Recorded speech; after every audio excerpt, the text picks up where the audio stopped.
the condition of the human consciousness that is the originator of ways of envisaging. It is the fact that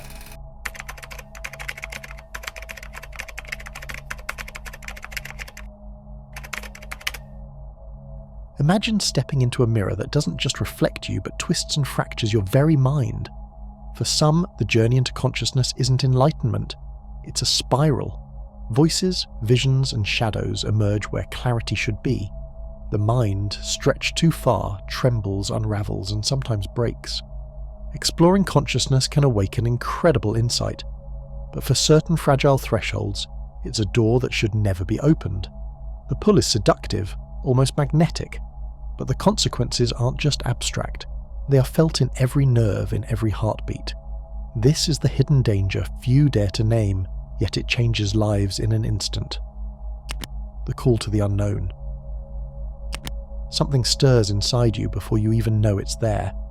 A faint whisper, a pull, a curiosity that tugs at the edges of your everyday thoughts. Most people push it aside, they keep busy, keep distracted, but others notice. They feel the pulse beneath the surface, the sensation that life is more than the visible, the measurable, the ordinary. It is a call, not loud, not demanding, but persistent. And once it touches you, there is no simple ignoring it. Hermetic philosophy tells us, as above, so below. The stars and the skies, the laws of the universe, they mirror what is inside us. The world outside and the world within are reflections dancing together. To explore one is to awaken the other. But this reflection is not always comforting. Look too deeply, and you may find patterns that unsettle you. Questions that have no answer, doors opening into darkness as easily as light. Every step inward carries a shadow you cannot always see until it moves. It is easy to romanticize this path. Many have written of it. Seekers, mystics, poets. They describe visions, revelations, moments where the veil lifts and reality seems illuminated from within. They make it sound effortless. But the truth is more subtle, more dangerous. Eastern traditions, especially Taoist texts, warn of this. Do not open doors too wide before you're ready, they say. Not because curiosity is wrong, but because readiness is not measured by desire alone. There are layers of the mind, layers of the psyche, that respond to depth in ways we cannot always predict. What seems like enlightenment can sometimes be a mirror reflecting your own confusion, your own fears magnified. And yet, the lure is irresistible. The mind senses possibilities it cannot yet name. What is beyond the ordinary? What hidden currents flow beneath the apparent stability of life? Even the most grounded person can feel the tremor of this curiosity, the sense that the everyday is only half the story. Some call it spiritual awakening, some call it a thirst for knowledge, some almost instinctively recognize it as danger. It does not come with a warning label, it comes with a subtle thrill, a heartbeat that quickens when you feel there is more waiting, just beyond the walls of perception. Many stumble into this awareness thinking they are prepared. They study philosophy, meditate, read, and practice rituals. And for a time, it may feel safe, but every inner journey is unique, and the mind has its own rules. For some, the outer world remains stable while the inner world shifts and stretches like elastic under pressure. A single insight can cascade into confusion. A simple exercise meant to expand awareness can ripple into anxiety, fragmentation, moments where reality itself seems uncertain. The Hermetic maxim reminds us, what we encounter inside echoes the patterns outside. Chaos in the mind can mirror chaos in the world. The stars do not judge, they simply reflect. It is not only fear that keeps some from stepping too far, it is the quiet recognition that the unknown is vast. The Taoists liken it to opening a door into a room so bright that the eyes cannot adjust, or a room so dark that movement becomes a guess. There is beauty and peril in both. The heart races at the possibility, but the body may resist, instinctively sensing imbalance. The beginner who rushes in too quickly, armed only with enthusiasm, may awaken forces they are not equipped to understand, and the results can be subtle at first. A fleeting sense of disorientation, a strange tension, a whisper that seems too loud, and then larger, more destabilizing. Still, this pull is not something to be scorned. It is part of being human. To ignore it entirely is to ignore the questions that shape consciousness, that define life's deeper currents. but to pursue it recklessly is to flirt with shadows, and shadows once stirred do not always step aside politely. There is a rhythm to this journey, a balance that each seeker must feel for themselves. The invitation is real, the allure is undeniable, and for some, stepping through the first threshold can open not only doors to wonder, but also doors that lead to instability. Curiosity alone is not preparation. Readiness, self-awareness, guidance, they are the subtle keys, often invisible until needed. The call to the unknown hums quietly, waiting for those who can hear, and those who cannot sometimes answer anyway, unaware of the weight that will follow. When the mind frays. The first cracks are almost imperceptible. A thought drifts and lingers too long. A fleeting suspicion, a sense that the room feels subtly off. At first you might dismiss it as fatigue or stress, but in the quiet of the mind these small fissures begin to ripple outward, like a drop of ink spreading through water. Consciousness exploration amplifies what already exists. Those underlying vulnerabilities, hidden beneath layers of routine and habit, begin to pulse in ways that are difficult to ignore. Studies of schizotypal personality traits suggest a delicate tension at the edge of perception. Individuals with heightened sensitivity, unusual beliefs, or tendencies toward magical thinking often report mystical experiences. The same traits that allow glimpses of the extraordinary can also predispose someone to fragmentation. Awareness becomes a double-edged sword. A vision that feels profound in one moment may dissolve into confusion the next. The line between insight and instability narrows, almost imperceptibly, and yet the mind cannot stop tracing it. Memory can betray you. You forget words mid-sentence or misplace thoughts as if they were leaves in the wind. The self, usually steady, begins to feel like a cloud shifting in unpredictable currents. Jung called this confronting the shadow. The parts of ourselves we have ignored or suppressed rise suddenly to the surface. If approached too quickly, too aggressively, these hidden forces can overwhelm the psyche rather than illuminate it. What was once a quiet curiosity now pulses with unpredictable intensity. Perception itself becomes unreliable.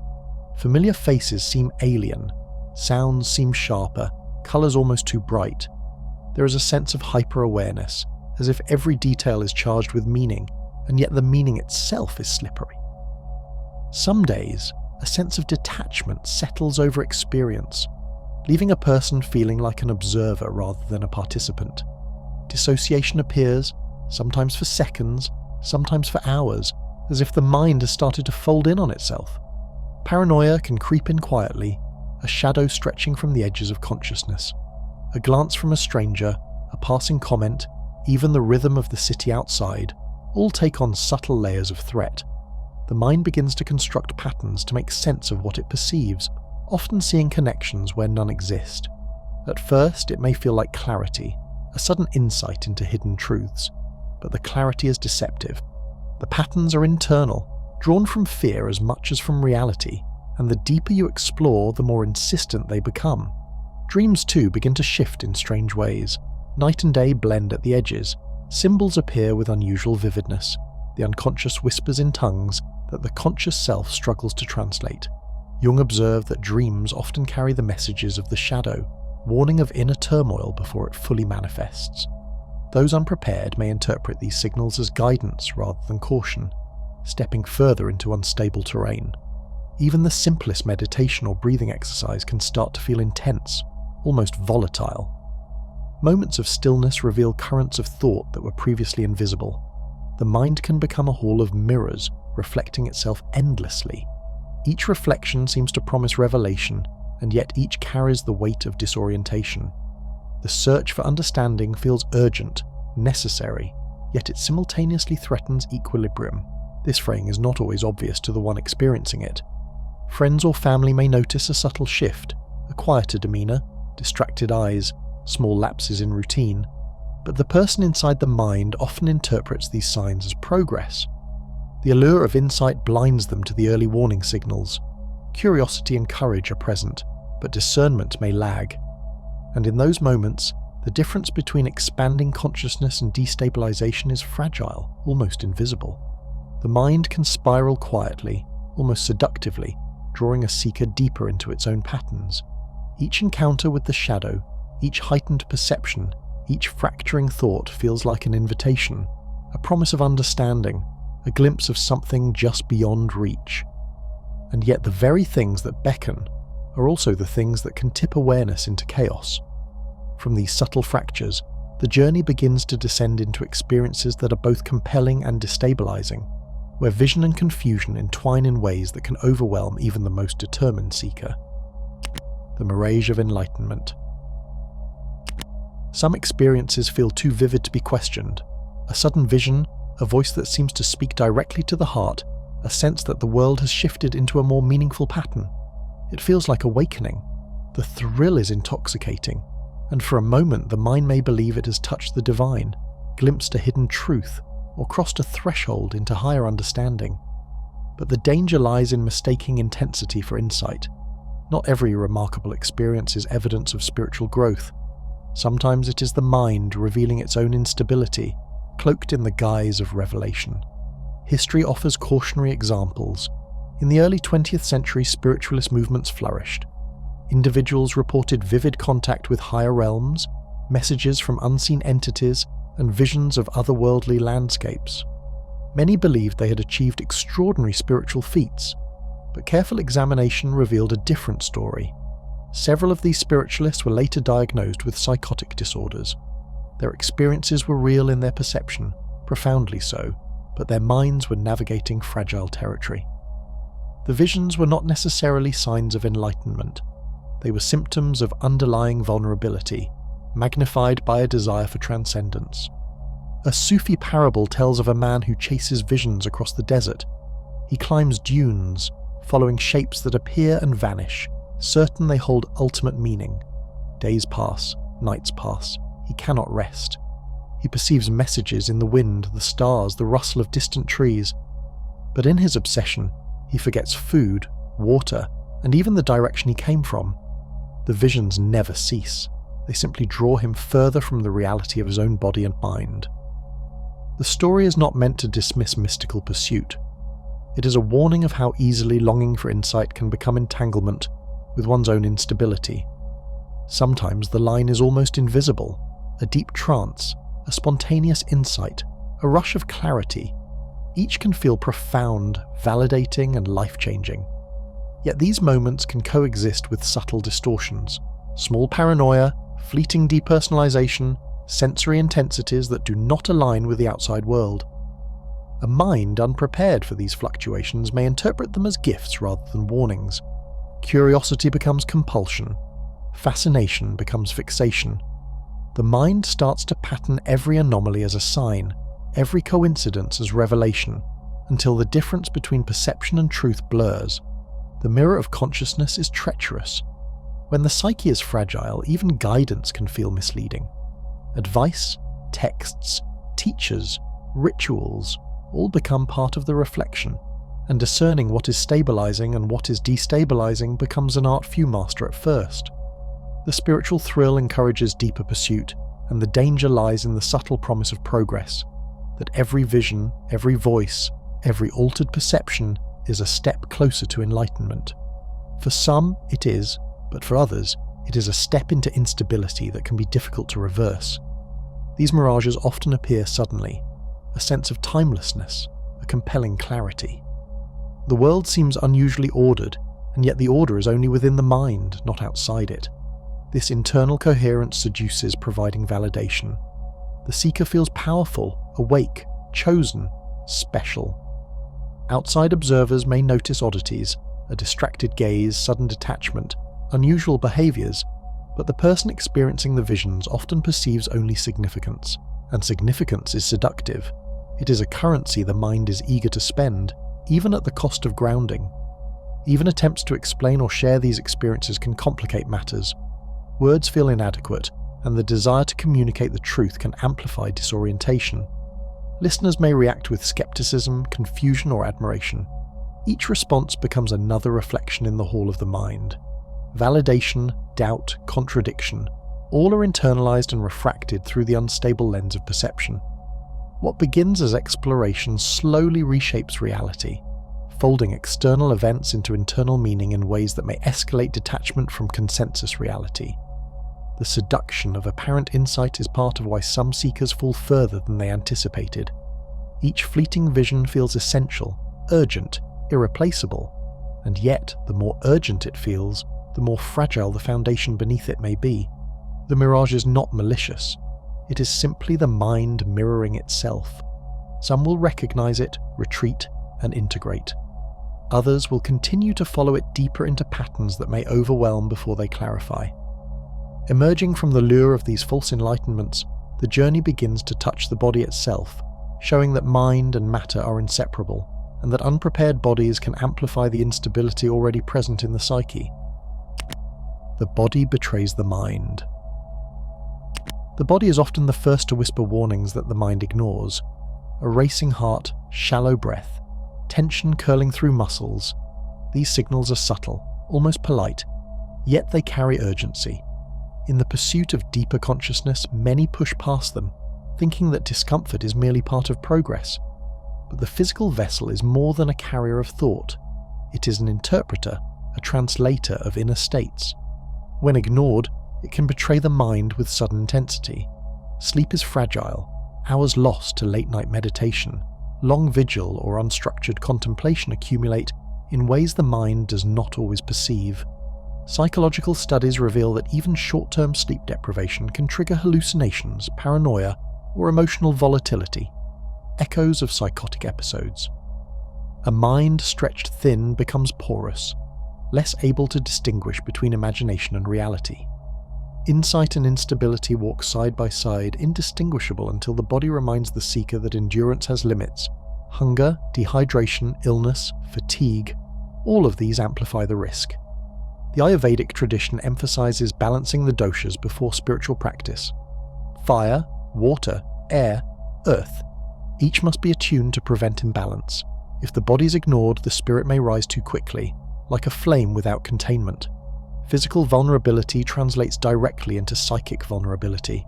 A small illness can magnify anxiety. A restless night can magnify visions. The thresholds of perception are lowered, and the mind begins to wobble. Even minor disruptions in rhythm, the skipped meal, the erratic schedule, a sudden bout of exhaustion, can create ripples through consciousness. Thoughts lose cohesion, focus fragments, and emotional intensity rises. What was once a controlled journey into subtle perception can feel like standing on shifting ice. The body signals danger, but the mind, captivated by curiosity or desire for insight, often interprets these signs as initiation, as a necessary sacrifice for awakening. The result is dissonance, a friction between what the body knows and what the mind insists. Movement and stillness become both tools and hazards. Meditation can calm, but prolonged posture without physical awareness can strain the nervous system. Walking or fasting in pursuit of spiritual clarity can heighten sensitivity to stimuli, leaving the mind more exposed. Physical endurance tests the psyche, sometimes revealing insights, sometimes exposing cracks. The seeker may feel expansion while the body quietly strains, and the illusion of progress masks growing instability. Stress, too, has a voice. The modern mind is accustomed to external pressure, but internal pressure, the mental effort of navigating heightened states, can be far more subtle and corrosive. Anxiety tightens muscles, disrupts sleep, and heightens perception. Chronic stress and overstimulation push boundaries that might otherwise remain intact. Psychotic breaks are often preceded by these cumulative pressures, a convergence of mind and body pushed beyond their natural limits. Even subtle physical sensations can take on symbolic weight. A headache, a twitch, a racing pulse, each may be interpreted as a sign, a portal, a message from unseen dimensions. The mind, eager for significance, reads the body as oracle, and the line between intuition and distortion thins. This is the moment where preparation becomes essential, knowing limits, honoring rhythms, and integrating practice gradually. Without grounding, the physical world begins to collide with inner exploration in ways that feel mysterious, overwhelming, and sometimes terrifying. The interaction between body and mind is not merely cautionary, it is profound. The body anchors consciousness in reality. Ignoring it is like removing the keel from a ship in turbulent waters. The deeper the seeker ventures, the more essential that anchor becomes. Practices that claim rapid expansion, extreme postures, or extended sleeplessness may claim liberation, but they also expose fragility. The body, if neglected, transforms from vessel to obstacle, from guide to betrayer. And as the body begins to falter, the mind senses a vast, restless pull, drawing it towards something boundless, just out of reach. The lure of the infinite. The first encounter with boundlessness is disorienting. One moment the mind feels anchored, the next it floats, untethered, as if reality has softened at the edges. It is intoxicating. A sensation of unity, of merging with everything, washes over perception. Time dilates, space seems porous, the ordinary becomes extraordinary. William James wrote about these mystical experiences, noting their intensity, their immediacy, and the fragile line separating spiritual ecstasy from mental instability. Few notice the line until it is crossed. Curiosity deepens. The mind reaches toward the infinite, hungry for more glimpses, more moments of expansion. Every sensation, every thought, feels amplified, resonant, meaningful. Patterns appear in the air, in movement, in fleeting shadows. The seeker perceives connections that seem profound, like a hidden language revealing itself. But the mind is pliable, vulnerable. Without grounding, these impressions can begin to dominate perception, turning insight into compulsion, fascination into obsession. Traditional African beliefs speak of spirits that overwhelm those unprepared for the spiritual realm. The initiation rituals are rigorous, slow, precise, because sudden exposure can fracture a mind unready for intensity. The unseen is seductive and dangerous. A glimpse too early can feel like a revelation, but it can also sweep the seeker into currents they cannot navigate. What feels like a connection to the infinite may instead be the mind surrendering control to forces it cannot contain. The pull is subtle, almost playful. It whispers that limits are illusions, that boundaries are arbitrary, that the mind can reach anywhere if it dares. Even the body's signals, the racing heart, shallow breath, fatigue, are dismissed as irrelevant compared to the urgency of expansion. Every step seems exhilarating, every sensation seems essential. The mind begins to crave these states, chasing them relentlessly, sometimes losing track of the ground beneath it. Sensory perception intensifies, colours appear sharper, sounds echo with unaccustomed clarity, thoughts loop and spiral, layering insight upon insight. The sense of self thins, and with it, the ability to judge what is real and what is projection. Moments of awe mix with disorientation, fascination with fear. William James emphasized the peril in these ecstatic states. The ecstasy can be transformative, yes, but also destabilizing when the boundaries of reality begin to blur. Even small interactions with the world can feel overwhelming. A glance, a word, the rhythm of a city street, each is magnified and charged with significance. The seeker reads every detail as a sign, every event as part of a hidden design. Obsession creeps in slowly, almost unnoticed, until perception is dominated by the inner landscape rather than the outer world. The infinite seems reachable, attainable, yet it becomes a labyrinth that turns inward endlessly. Curiosity turns to ritual, and ritual to habit. Practices that once felt exploratory now become compulsive. The mind seeks constant expansion, validation from visions, and confirmation of perceived truths. Without moderation, this pursuit can become self-reinforcing. Every glimpse of the extraordinary encourages further pursuit, and each pursuit magnifies the sense of being on the threshold of something ultimate. The pull grows stronger as grounding weakens.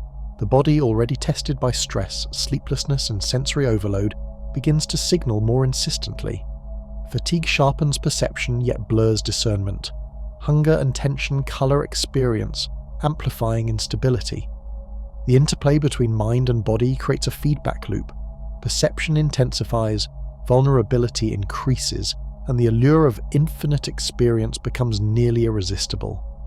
The seeker teeters on the edge, feeling both exhilaration and the stirrings of danger. Some manage the pull, retreating, observing, and integrating what they glimpse. Others do not. They surrender to the currents, allowing the allure of boundlessness to sweep them into patterns that overwhelm the psyche entirely. It is a dance with forces larger than comprehension, a surrender that feels mystical, profound, and unavoidable. The threshold is here, waiting quietly, for those who cannot or will not recognize it. Crossing this threshold, the story begins to descend into the swirling chaos of minds that have surrendered too completely, leading naturally into the depths of full-blown psychotic breakdowns. Into the spiral. The spiral begins quietly, almost imperceptibly.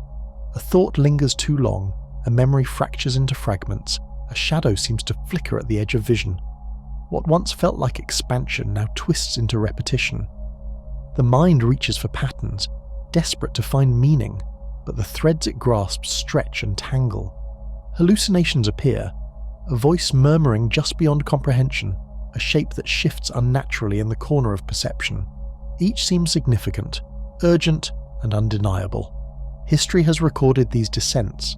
Visionaries and mystics across cultures, sometimes celebrated, sometimes forgotten, have crossed thresholds where perception unraveled.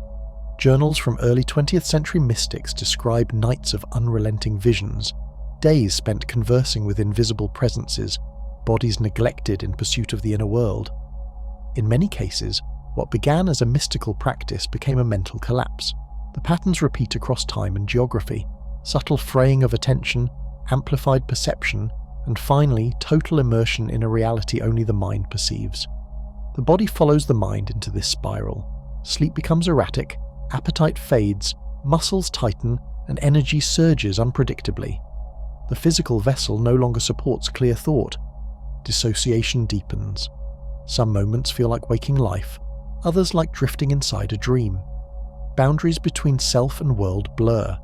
The mind interprets every stimulus as a signal, every coincidence as meaning, and the distinction between insight and distortion disappears entirely.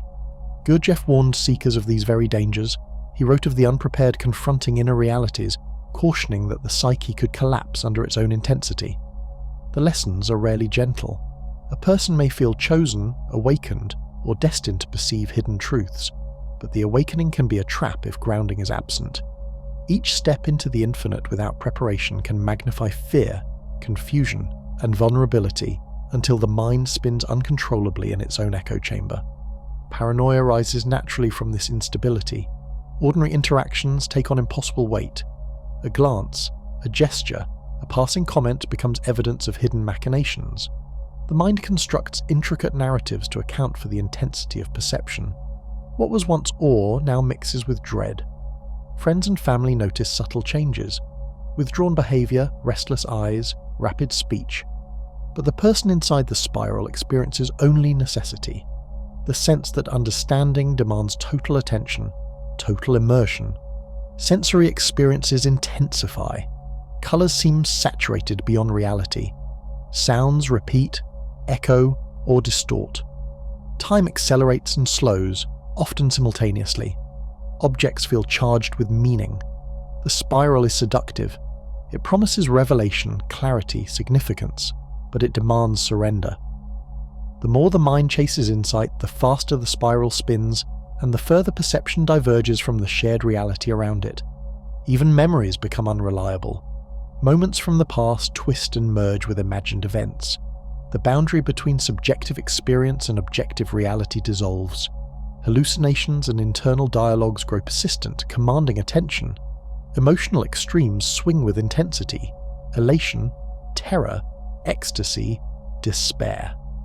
The spiral accelerates when the seeker attempts to rationalize or force control, creating tension that amplifies instability. Attempts at grounding may appear but often fail. Sleep, food, conversation, and reminders of the ordinary world can only slow the descent temporarily. The pull inward is stronger than external anchors. The mind is caught in feedback loops, weaving visions, fears, and symbolic meaning into a self-contained universe. Even the most disciplined seeker can feel powerless against the momentum once it reaches this stage. Yet even within the spiral, glimpses of light remain.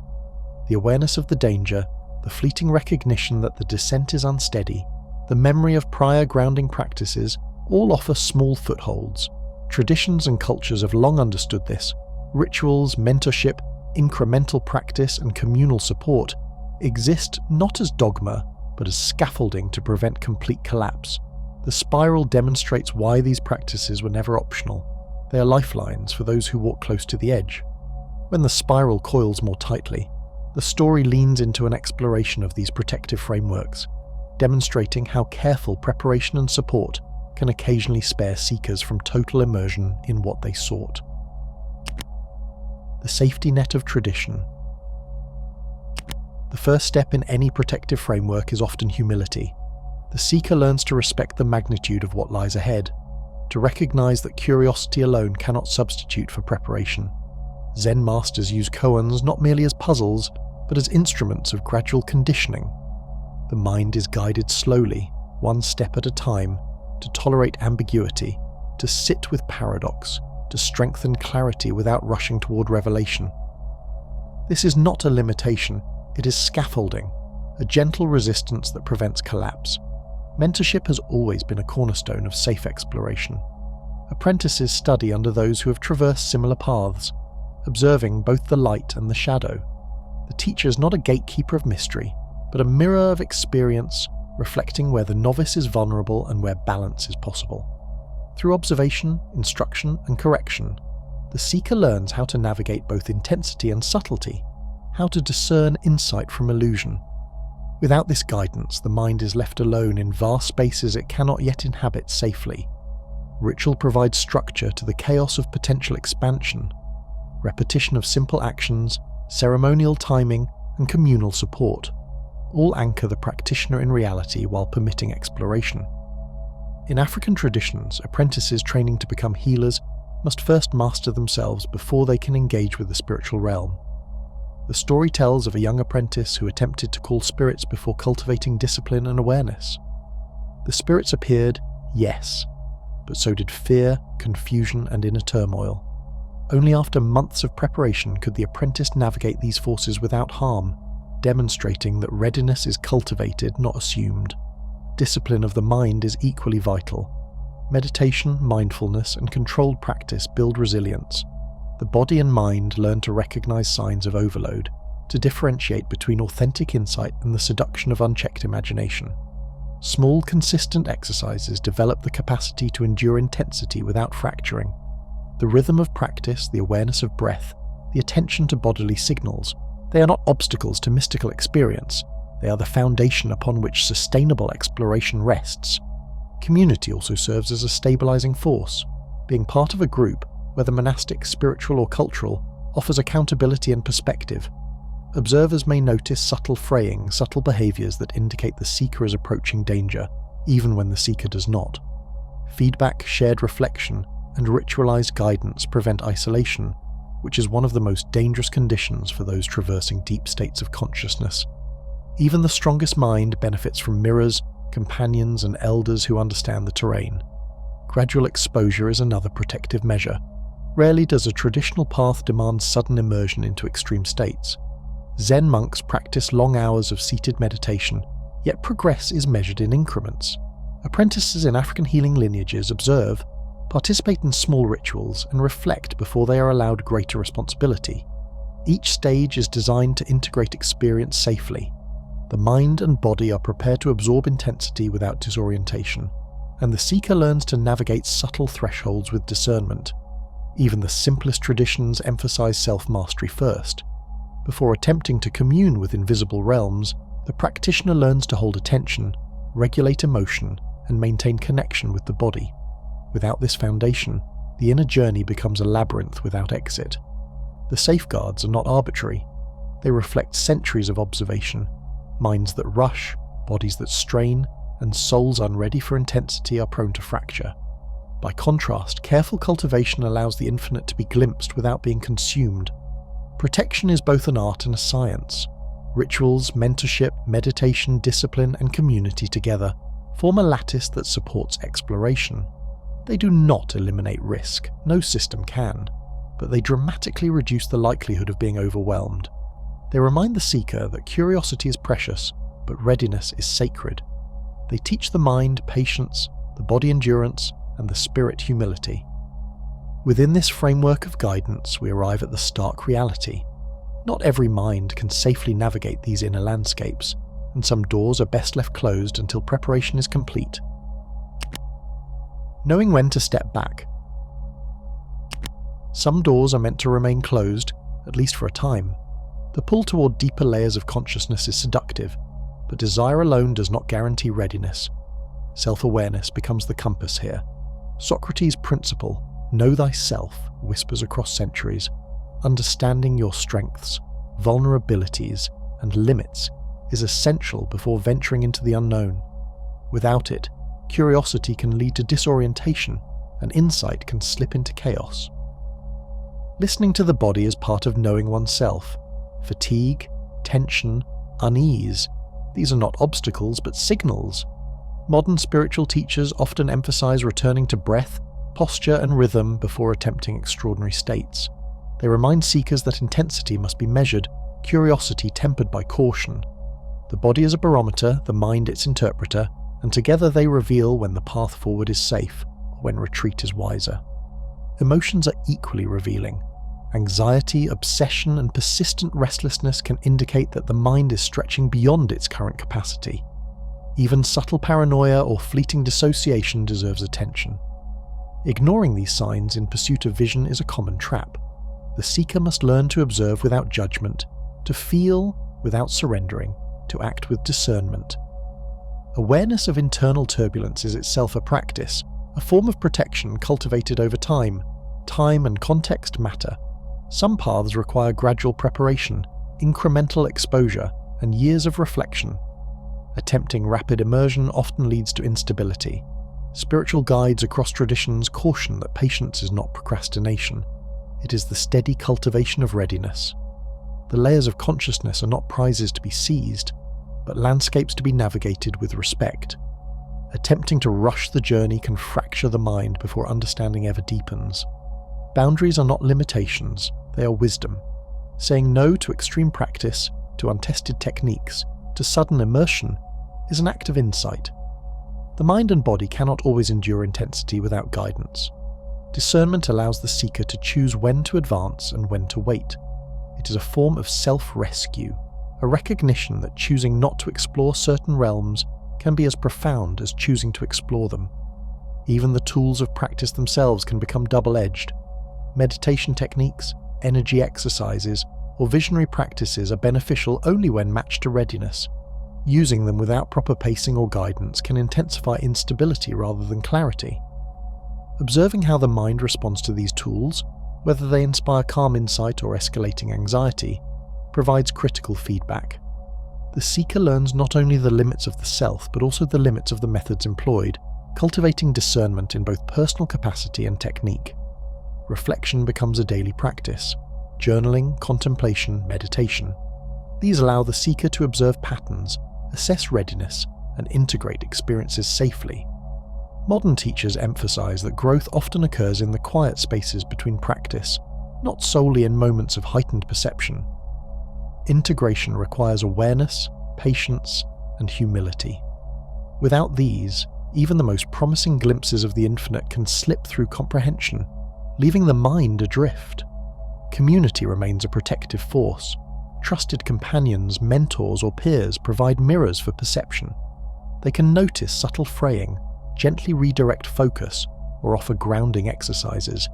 Even the most introspective journey benefits from dialogue and shared observation. Isolation magnifies risk, while connection fosters clarity. Wisdom lies not only in exploration, but in knowing when to seek counsel and when to pause. Discernment also applies to aspiration. Not all seekers are called to traverse every layer of consciousness. Some paths require specific temperaments, resilience, and preparation. Respecting personal limits is itself a measure of insight. The courage to step back, to honor one's current capacity, can be a higher form of enlightenment than rushing toward visions that the mind and body are not yet ready to sustain. Knowing when to step back is not surrender. It is vigilance, patience, and a deep recognition of one's own boundaries. Curiosity remains alive, but tempered by wisdom. Desire for insight is balanced by respect for safety. Awareness of limitation becomes a quiet guide, shaping exploration without forcing it, allowing growth while avoiding fracture. And in that space of careful attention, of measured curiosity, the seeker realizes that sometimes the most enlightened choice is simply to observe, integrate, and wait. Thank you for watching. Subscribe and share your experiences in the comments, and let curiosity and caution guide your path forward.